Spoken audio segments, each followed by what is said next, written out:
Mr. Brian Luebben, welcome to the Rich Equation podcast again. Welcome again.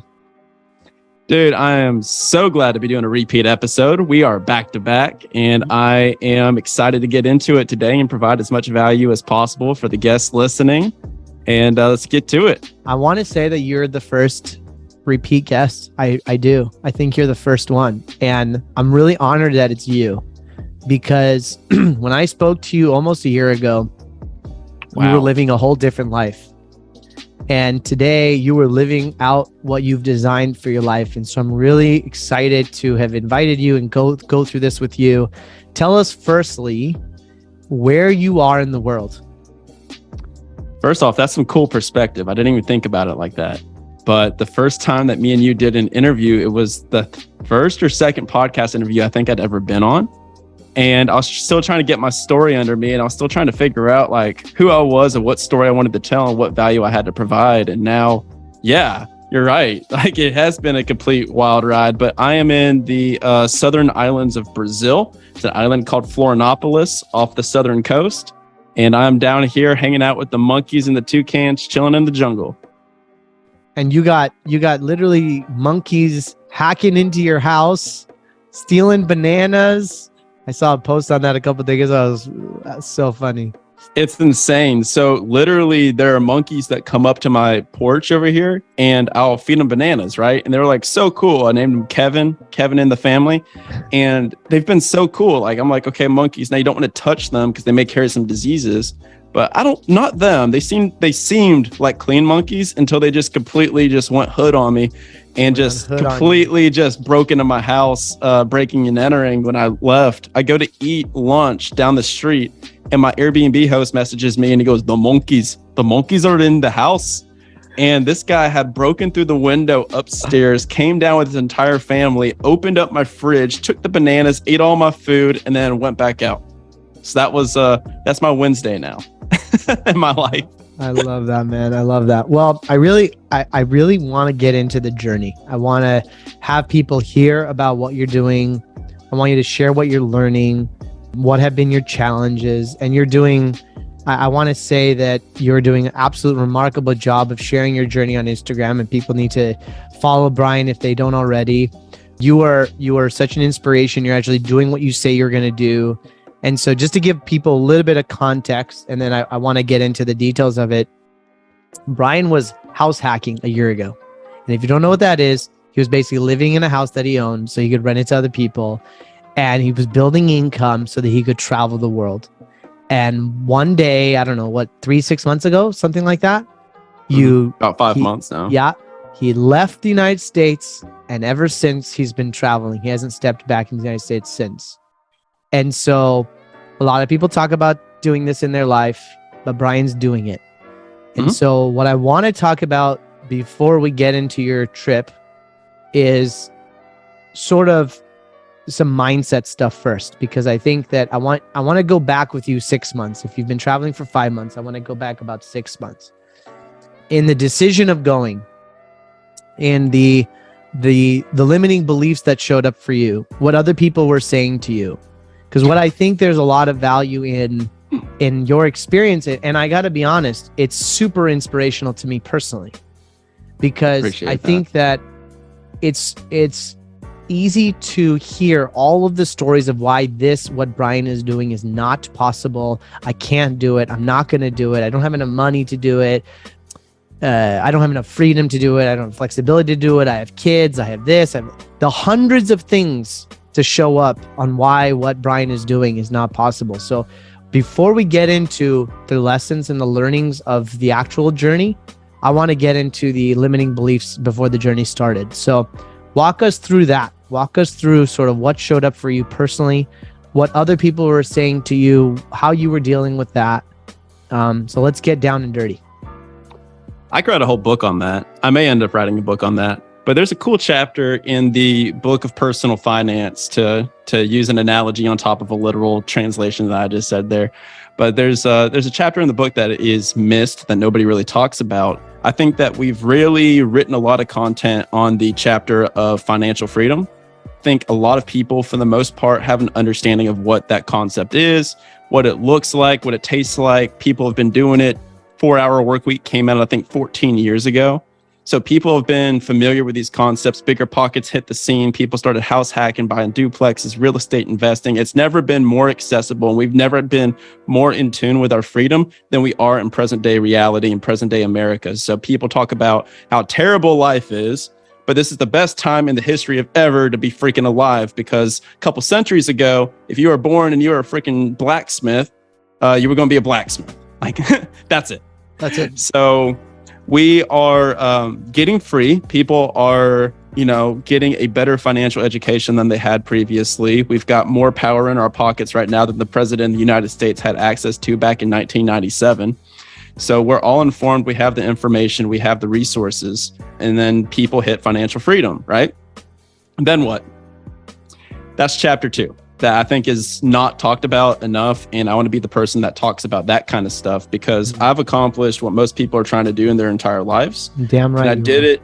Yeah. And I did it without the massive bankroll that people think is necessary. I have friends that are making $1 million a month and they don't have the freedom that I have. So it's a running joke, because people that come on my show, the Action Academy, I interview like 7 to 10 figure entrepreneurs 5 days a week. And so my reality is skewed of what I think I'm accomplishing. But then they come to me and they say, I make $1 million a month and I can't leave my business in my present day to go do what you're doing. So it's been a wild ride. From the external perspective, I didn't have much flack, because nobody had really said anything to me. I was at the point of my career where I was kind of past people telling me what I could or couldn't do, because I've already done it multiple times. And they said, couldn't do the podcast, couldn't invest in real estate. And I did both of those things. So now my surrounding friend group is essentially like, okay, like, this is a cool idea. We're going to kind of sit on the sidelines and see what happens. So it was more internal battles, right? So it was it was the battling of identity. It was the death of ego, and it was the rebirth of a new one and a new identity that was a very rocky ride, a couple panic attacks along the way. Thought I had to go to the hospital multiple times. And physical reactions, you feel it in your body. When you're journaling it out and you're writing out what you're about to do, your body can physically react to that level of stress and anxiety. And you're like, what the heck am I doing?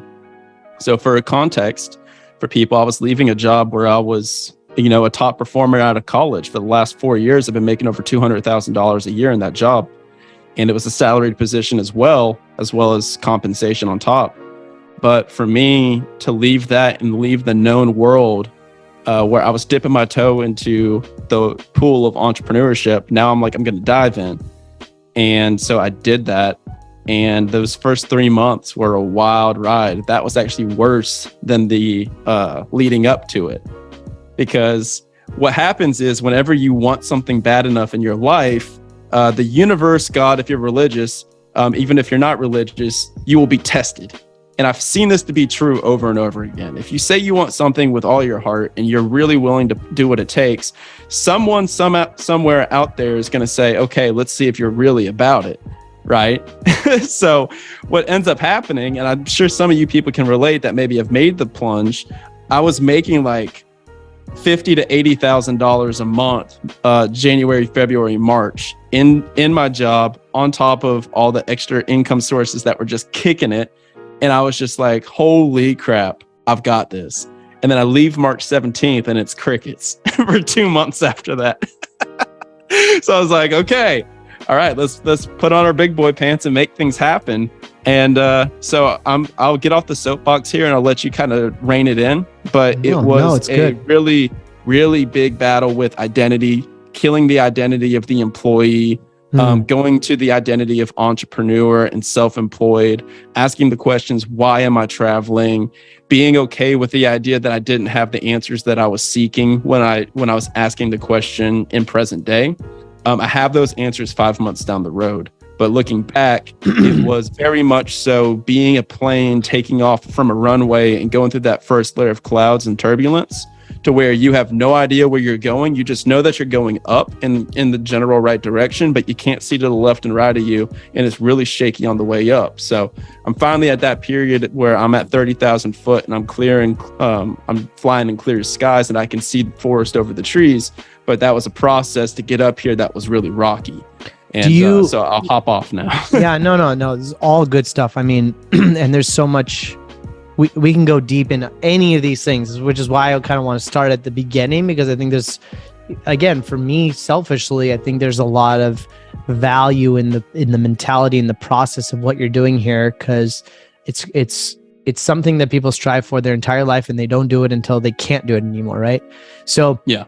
So when you're in the beginning of the journey, when you started deciding that that you were gonna do this, the identity they had to kill with ego.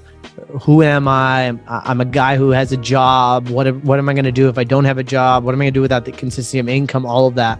But you decided to do a trip, and going back to that in that place, what were you hoping that the trip would give you? What were you hoping leaving, or perhaps stepping into this lifestyle, would achieve for you at that time? I wanted to become the 8-figure version of myself. So a habit that I have that people can do that are listening to this show, I project into the future and I say, what does the 8-figure version of Brian Luebben look like? Who is that guy? Like, who does he hang out with? What kind of questions does he ask? What interactions does he have? How does he treat his body? How does he treat his relationships? What is his routines?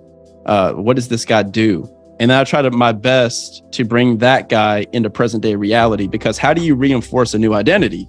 That's the $1 million question. It's actually like a $1 trillion question that humanity's been asking, for centuries and centuries. I think the answer to reinforcing a new identity is figuring out what actions that person would do that you're trying to become, and simply doing the actions to where you're doing enough of the actions that it's undeniable to yourself, your subconscious, and to your peers. So that's what I did. And I figured the only way to really kill the 6-figure corporate salary version of me and get into that level of scale is throwing myself so far out of the comfort zone that I've ever known or trusted that I would be forced to grow or die. So that was the position that I put myself in, and the environment I put in, to where there is no option. It's really the quintessential burning of the ships is what I did. So I know this sounds privileged to some people that are like, oh, okay, so you just went and took this giant trip around the world, but that's it. Well, I don't think it's privilege at all. I think that's why people need to really understand that anyone can do this. You don't need to have money to do this. You don't need to be broke to do this. This is something that is achievable, which is why it's so fascinating to me. I mean, just the listener, I want you guys to know, like, I've called Brian back to share this because it is something, having the opportunity to travel the world and experience different cultures and learn to live, I don't want to say independently, but in cohabitance with the planet, the way you're doing. There's so many gifts that cannot be learned in 30 years of working at a job. Exactly. And I would say to add on top of that, the biggest way that I got here was learning to ask bigger questions. So we are trained by default through the corporate environment to ask really small, like in the box kinds of questions, but we don't really think to ask out of the box kinds of questions. So Brian, what do you mean by that? I'll give you an example. So my hypothesis was, once I have X amount of multifamily units bringing in $200 to $300 of cash flow per unit, then I would have $20,000 to $25,000 a month coming in passively. And then I therefore, by default, could leave my job and go travel around the world at that point.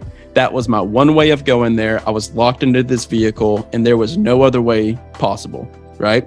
That was how I was viewing it. And I was really nickel and diming it.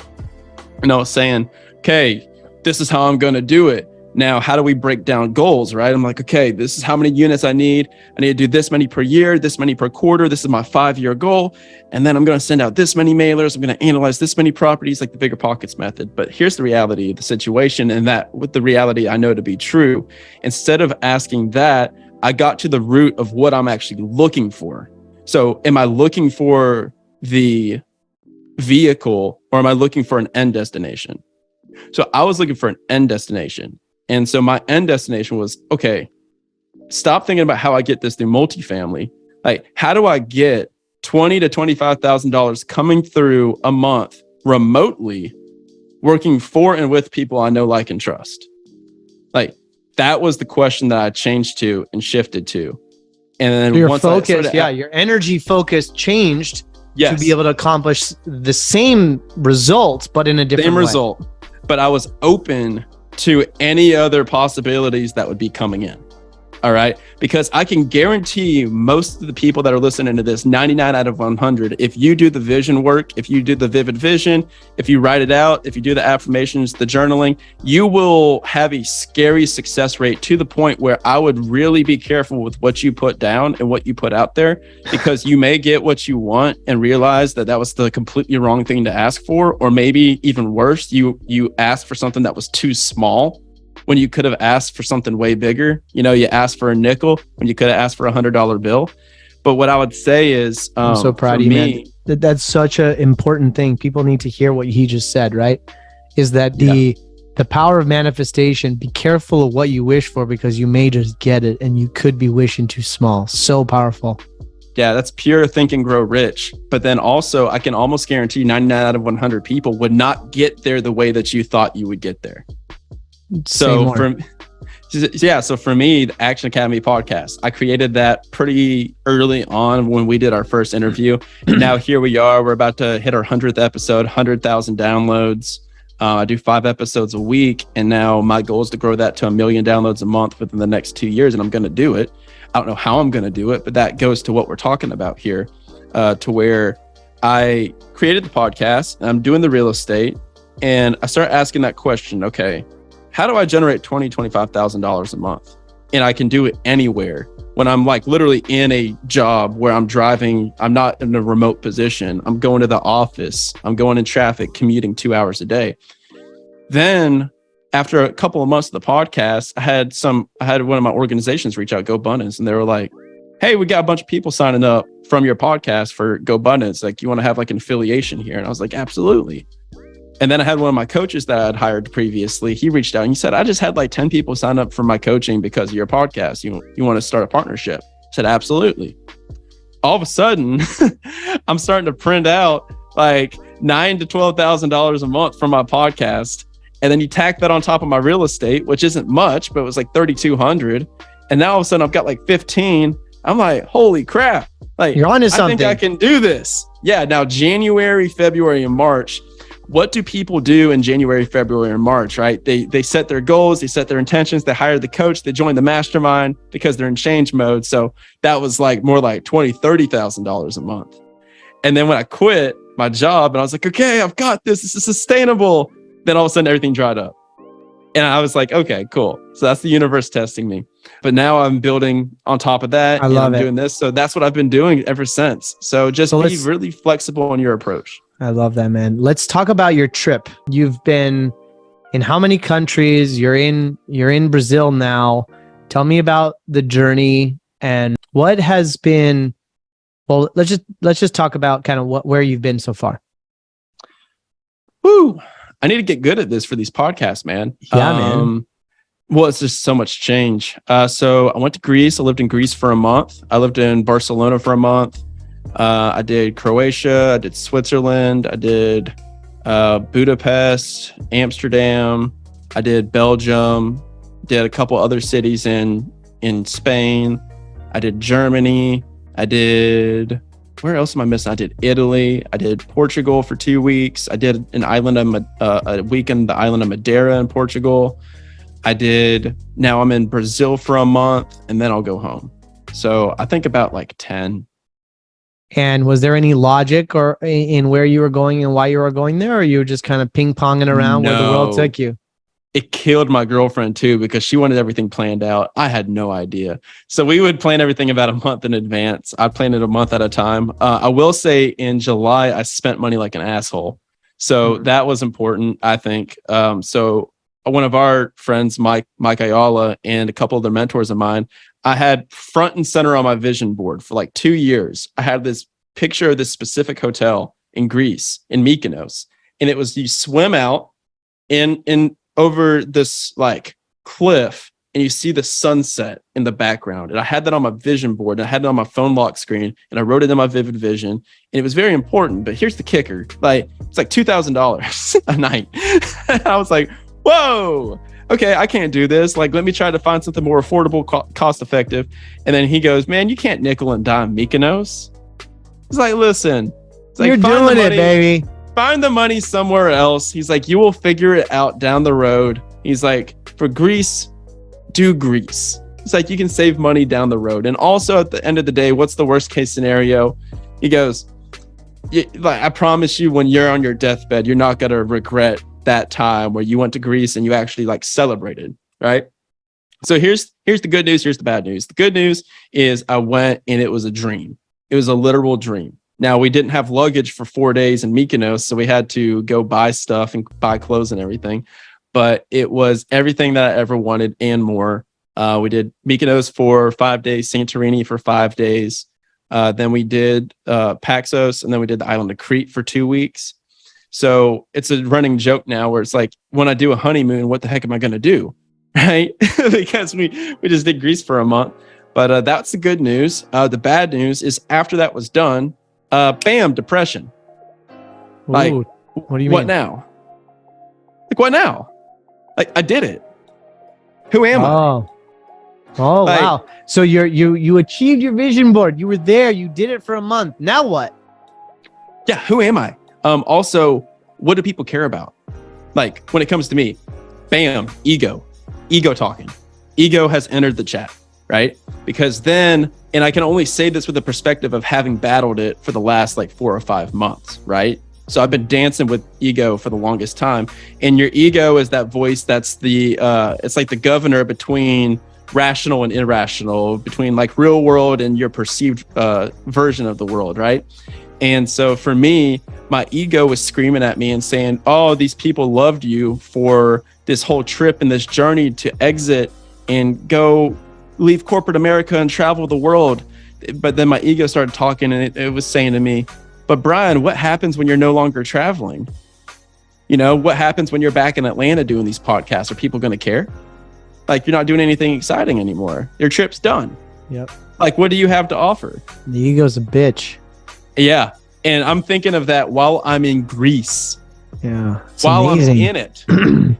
Anxiety is caused by our inability to live in the present moment.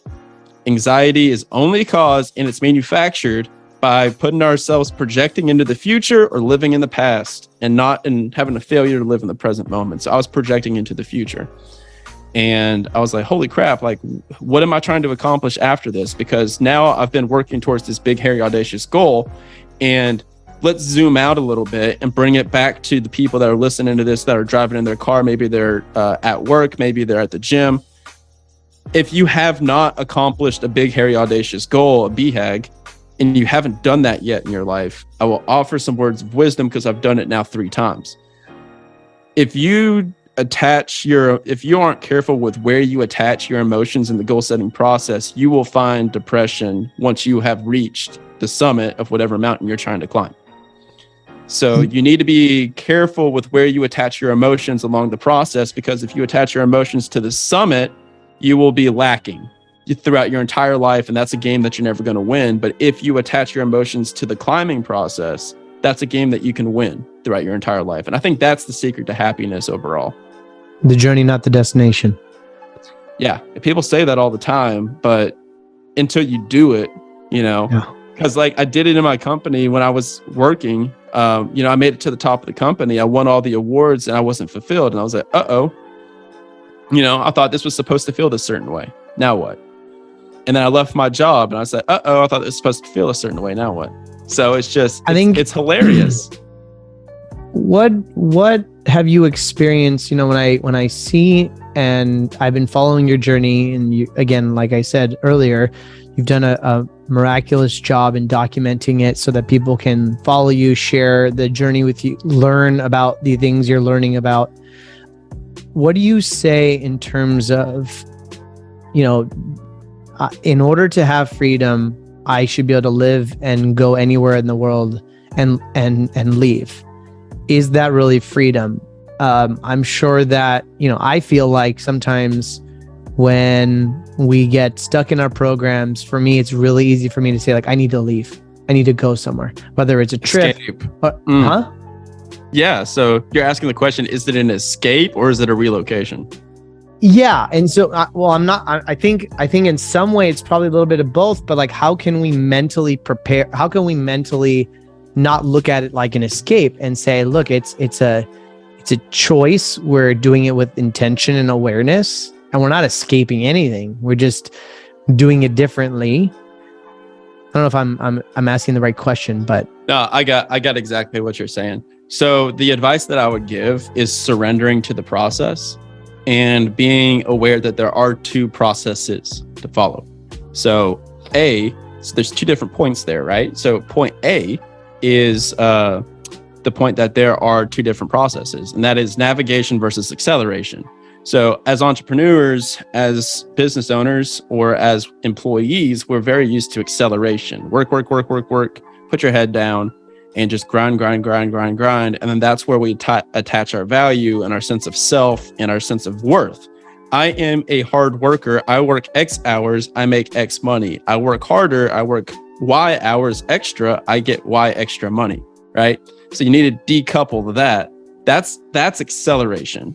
All right. That's the sprint. That's the grind. What people fail to do and what we think is unproductive is the period of navigation. So what really is it's like a yin and a yang that you need to balance and bounce between for the rest of your life. And we look to nature for the answers of this. When you see a cheetah in the wild, is a cheetah ever like haphazardly jogging around? No. Like a cheetah is either stalking and assessing, or they're sprinting at 100 miles an hour. And then they eat, they kill, they eat, and then they rest. And then they stalk, and then they plan. And then they sprint, they kill, they eat, they rest. That's how we need to operate as entrepreneurs. And that's the most efficient way to do it, is to sprint and then rest and assess. Sprint and then rest and assess. So what that means is, for every sprint that you go through as an entrepreneur, whether it's creating that business off the ground, doing that project. For me, I'm in the process of building this online course and community that's launching probably mid-November. And that's just like all consuming for me right now. So much so that I rented this beach house away from everyone in this isolated island in South Brazil. So I could be by myself. There's nothing else for me to do besides work on this project for a month. And then this is my sprint. And then after this is over, then I will go back to a period of navigation where I'm like, okay, now what is next? So that is the long answer for what I have been doing for the last 5 months. Let's land the plane. I've been in a period of navigation. So here's the second part of the answer to the question to land the plane. Surrendering to that process and realizing that escape may be part of the thing that is missing from your equation. So is it really escaping? Is it really putting your head in the sand? Or is it simply you saying, I have sprinted for so long that it is time for me to get still and be okay with not knowing shit? And just let whatever comes come and surrender to that process, and then use that to guide me for the next thing. There's a book called The Surrender Experiment by Michael Singer that I read, and his whole hypothesis is that suffering is only caused by our perception of what life should be like, as opposed to what life actually is and what reality actually is. He was like, so instead of arguing with life, whenever things went my way or didn't go my way, I would just flow with it and just say, okay, cool. Like, I'm going to go with this because this is where life's leading me.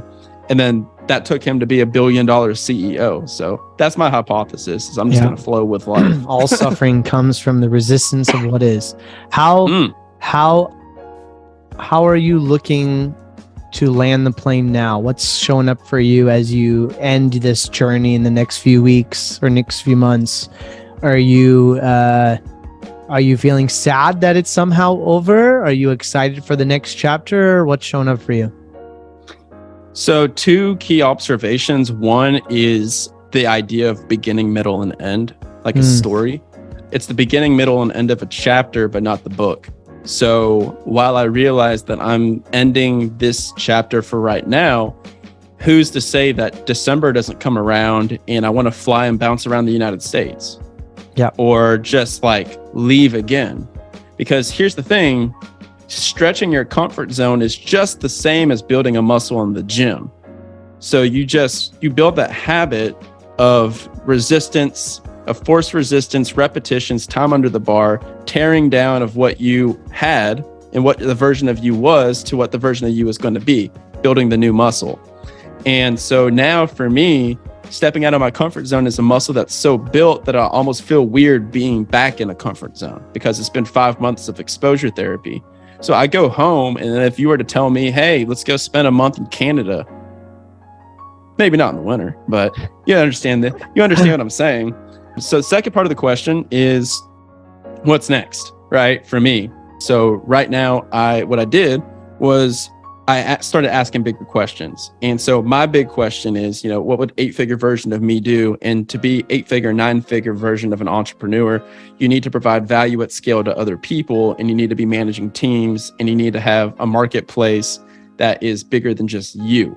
Can't just be you. You can solopreneur your way up to like high 6 figures, maybe 7 figures, like low 7 figures. But then to get past that point, it needs to be bigger than you. Mm-hmm. So my new thing is Sexton Media Group. I created my media company, and now my Action Academy podcast is the flagship of that. I'm building a community. I'm building a course. I'm going to build a newsletter. I've got a newsletter built out of it. I'm building this whole ecosystem around the Action Academy to where I want that to be the go-to resource for people that are in the process of leaving their job or have left that job and are going through this identity crisis that we're talking about. Because everyone talks about the finances, but nobody talks about the identity work, the scheduling work. Now you have to get really good at managing your own time, managing others. These are skills that are soft skills that aren't taught to people. So I want to be that resource, and I want to help 1 million people leave their jobs, leave unfulfilling jobs for a life of fun, fulfillment, and freedom by December 1st, 2024. I love that, man. What's funny about the identity thing, and you're speaking from your experience in the journey that you're on, right? And you're helping people who are either right at where you're at or maybe a couple years behind you. But I see that there are people that are having the same exact identity crisis at 65 years old, selling their company for $100 million. They're having the same identity crisis of who I was before, who am I going to be after, what am I going to do next, who am I now without all of these things.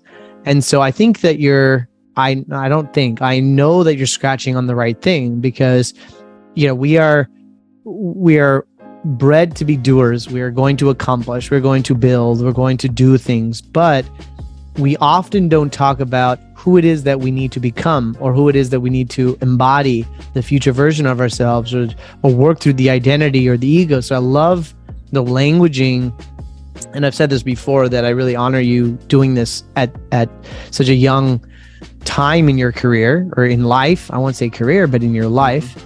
But I think it's really everyone in their lifespan is going through this, not just 20-year-olds, 30-year-olds. It's 60, 70, even 80-year-olds. So it's really cool that you found this work early, and I will call it work because it is work. Yeah. And I just honor you for being on that journey, man, and doing what you say you're going to do. I appreciate that. I love it. I appreciate that. And I used to think of it as a limiting belief to a degree, right? Sure. I'm like 27, about to be 28. I'm like, okay, cool. Like, what perspective do I have to offer to other people? And then I became aware that that's too small of a belief, right? So then to zoom it back out, like, why do I have the perspectives that I have? Like, that's a great question to ask. Because if I was just a 27-year-old dude just winging it throughout life solo, could I really have these perspectives? Could I really even have the conversation, right? Mm-hmm. No. The reason I am the way I am is because I'm standing on the shoulders of giants, and I have a routine that has baked into my life to where I found the trifecta of value, to where I have this podcast where 5 days a week I'm talking to millionaires. And now it's gotten to a point where I've applied content at scale to where now I can get access to people that most people can't get access to. And I can send them an email and they answer to me, and they have calls with me because I get value from it. because, I get to ask them questions like this over a microphone. They get value from it because they get the benefit of exposure, and the audience gets value from it because they get to listen and document the entire thing. So it's a three-way value exchange. And now I get the perspectives of all these people because I'm a sponge. And now I view myself more as like a conduit, and it's like a messenger that all their individual pieces of life experience and energy and insight and wisdom kind of just funnel through me. So when I talk now, it's not just Brian Luebben speaking. It's like 800 to 1,000 different entrepreneurs that have done bigger and better things than me. Channeling, yes. I just get to channel them, and I get to take applicable parts of their story and their life and their identity and their experience, and then bring it back into the forefront whenever it applies to the person I'm talking to. And that can be said for anyone ever.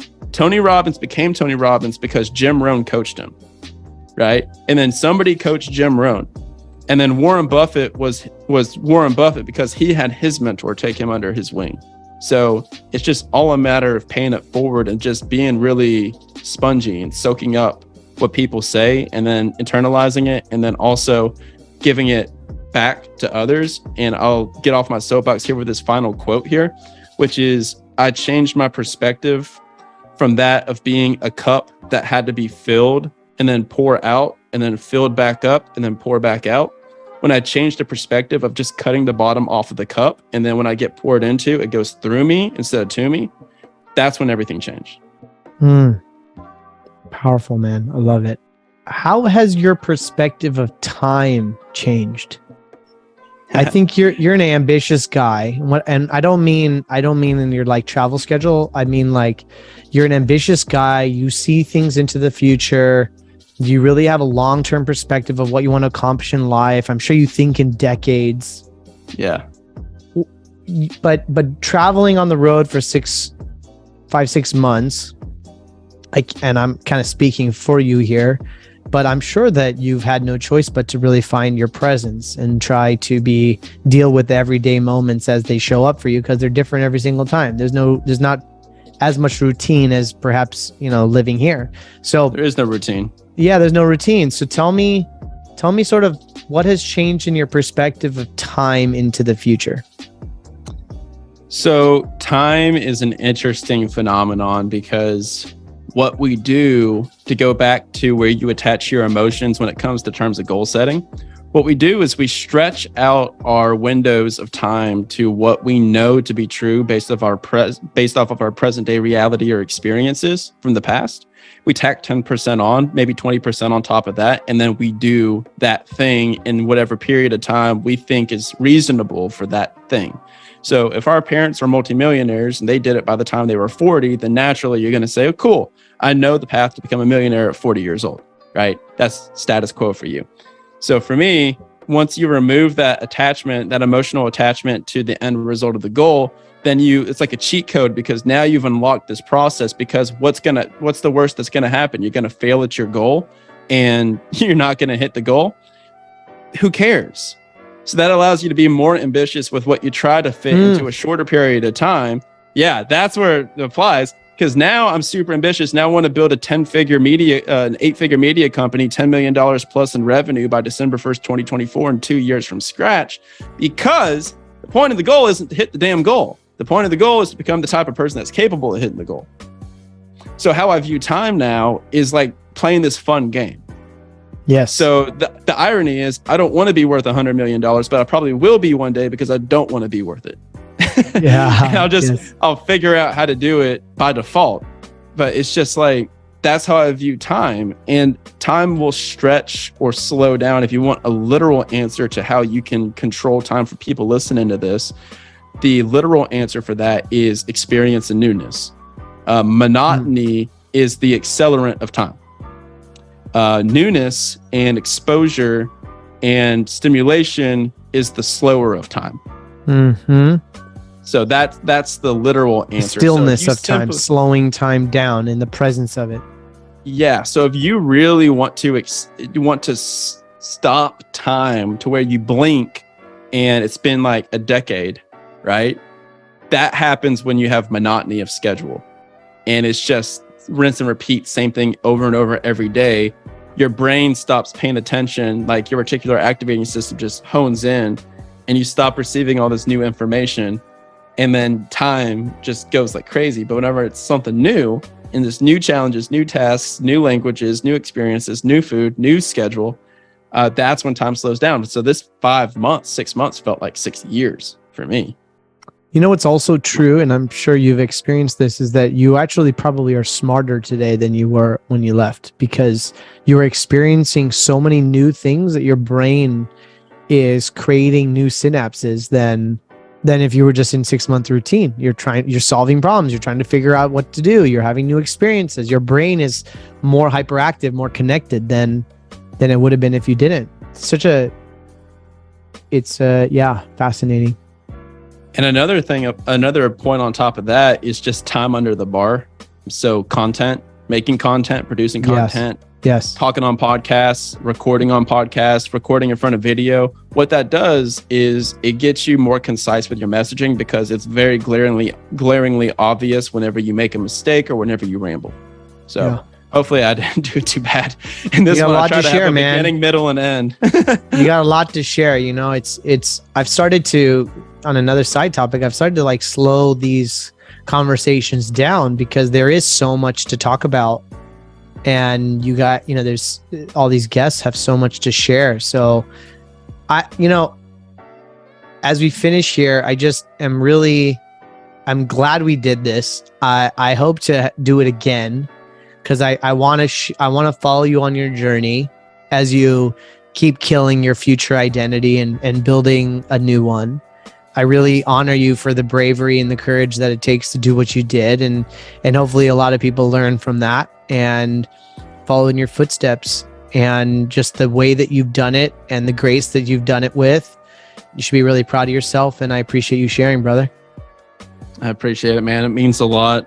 And it makes it worth it, right? Because if I traveled for, that was a realization I came to at the beginning of it, was if I traveled for Instagram pictures, then it wouldn't have been sticky enough to keep going.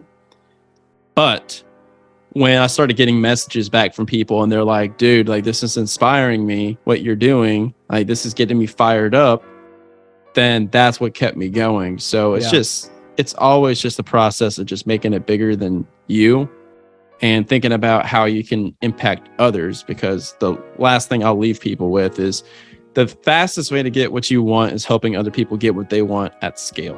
So that's the game that I play. Every single morning I wake up and I ask, how can I provide value to other people at scale? I love it. I'm proud of you, man. Thanks so much for being on the podcast, and let's schedule another one. Let's do it. Thanks so much.